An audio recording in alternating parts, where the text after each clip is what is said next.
Quick demo of my second version. Got a little detent in there, actually.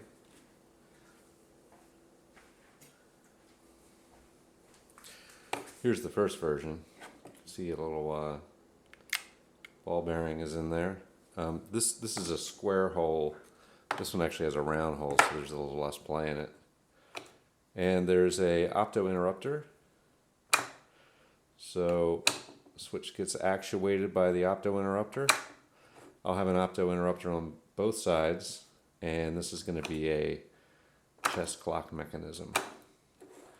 And the nice thing about having two opto interrupters is if you want to pause the game, you can put it in this neutral position. Otherwise, the clock will run for whichever opponent is, whose ever turn it is. Anyway, thanks for watching.